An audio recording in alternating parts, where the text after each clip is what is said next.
about content, if you've been thinking about making content or you're making content and you're just thinking that you're not cut out for this, there is a huge myth surrounding what online content is.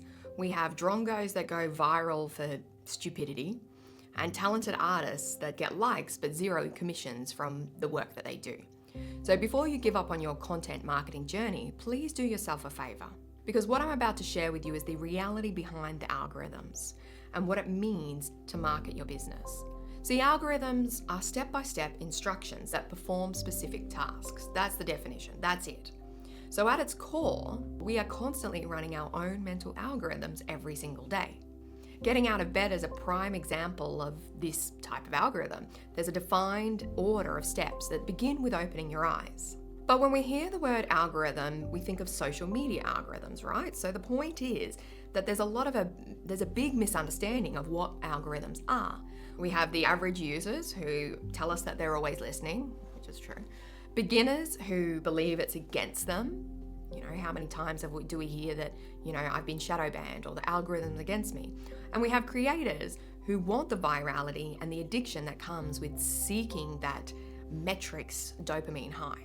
So we need to look at what the step-by-steps process are that social media operates on, because social media's algorithmic measurement is reaction. It is why you see those profiles completely filled with clickbait. They draw in a reaction rapidly. That is why we can see trash promoted for this reason. Once it gets a reaction, the platform promotes it further. While overly simplified, these algorithms tend to follow a three-step process. There's obviously other things behind it, but it starts with the creator posting, the engagement that comes from that post, and then how it's promoted to other users based on profile data, whether that be their likes or dislikes for further reaction. So do we need this for your business to succeed? Well, sort of. But going viral and having a viable business are very different things. And here is why.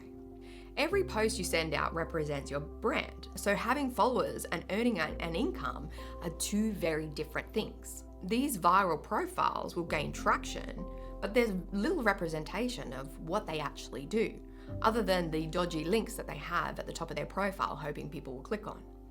So with no opt-out for businesses, how do we get the reactions that we're wanting? Well, first, we have to know you exist. So for people to react and engage with your content, that content actually has to exist. Studies in psychology show that we need repeated exposure to something before we can trust or buy something. So it goes beyond strategy, it is how we are wired. So it's tapping into psychological ways in which we already operate. In 1968, psychologist Robert Zients published a study proving something that is very important to all of our content marketing understanding: the mere exposure effect. So what it is that people don't just trust and recognize. What they do is they have recognition, and that's a function of repetition. So Zients found that the more people see something, the more it becomes familiar to them, which means every post you publish, especially the ones that get 3 likes and you think they're doing nothing, they're actually doing something invisible. It's building familiarity. Don't worry if you've got no likes, it's still doing the same thing. And familiarity is the precursor to trust. And that is the precursor to buying.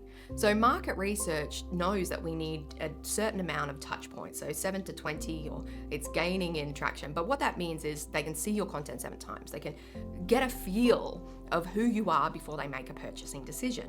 So when we hide from promotion, every gap in your content is like a slow erosion of the familiarity that you're building.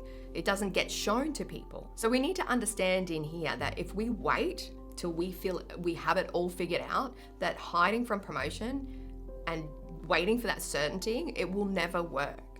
The algorithm needs a step from you in order to reach an audience. That's step 1, the post. It's content done enough times that it starts to form your own marketing algorithm. You get to see data and what is resonating with people. So if you want to be paid, chosen, done, see your journey manifest how you want it to, you have to put in the reps and get the feedback. It's like anything.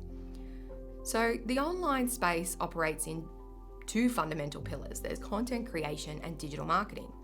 And most creators are measuring the wrong thing.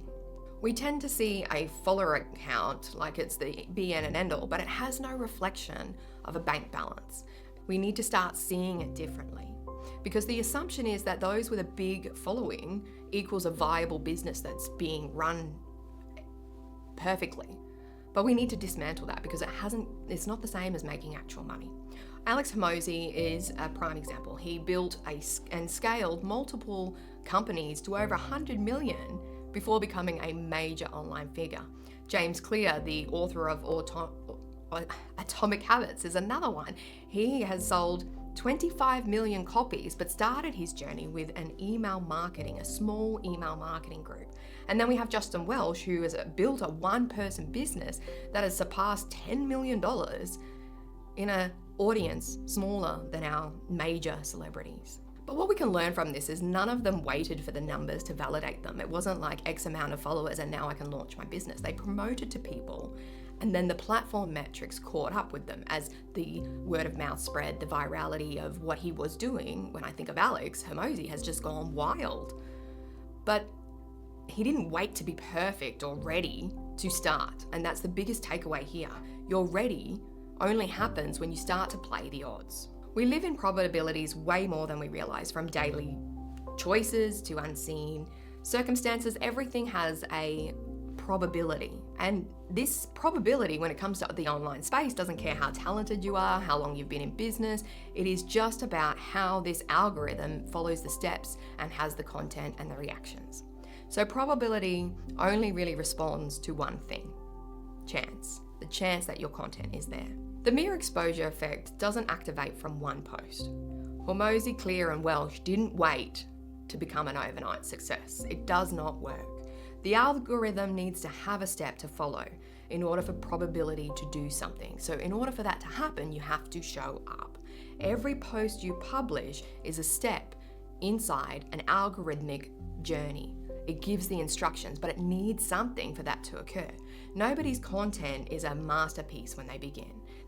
With studio lights, we don't go on YouTube and see major creators pop up. I mean, if they've got a content channel already, but there's a huge misconception that that's what it looks like. And even those people have had to do the reps to get to where they are.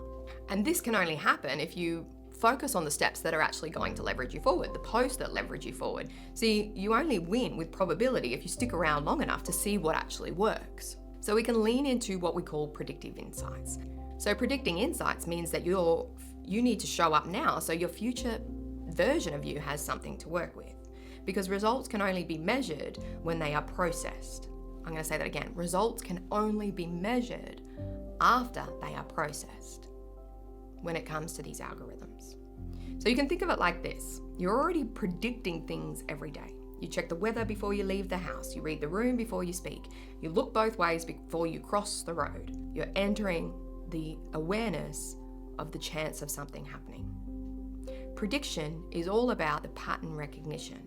And eventually your content will work the same way, because every post ends up being like a trail of breadcrumbs that you leave behind. And inside those, you get to see the system that's constantly looking for those patterns. See, social media algorithms, Google, your audience, they're all doing the same thing as checking the weather. They're looking for signals that they can trust. This is why keywords are so important. They are your window into what people are already thinking, searching for, or want to hear. So when your content speaks to these patterns, the algorithm starts to get a clearer picture of who are the type of people that would respond to your content based on profiling, but only if you publish it. So I want to mention here, before we go any further, it's not about the numbers. It's about creating with the knowledge of what works, which leads you to find your content pocket. Your content pocket doesn't reveal yourself before you begin. It reveals itself from what you've posted, what you've watched, what the data is, where you're seeing patterns around you. When you write, often things become a lot clearer, but it doesn't happen after one or two posts. It's built over time. We have to think about what makes creators and businesses stand out. And there's a quote that sums this up really perfectly by Loretta Lynn, and that is, you have to be the first, the best, or different. And I tend to think of those three because it does really make sense when you think about content. It generally fits in one of those three categories. So the data will begin to show you clearly what resonates with people. You get to start testing with this. You get to see which topics make people stop scrolling, which questions keep coming up in the comments, which posts are saved, searched for weeks after they've been published.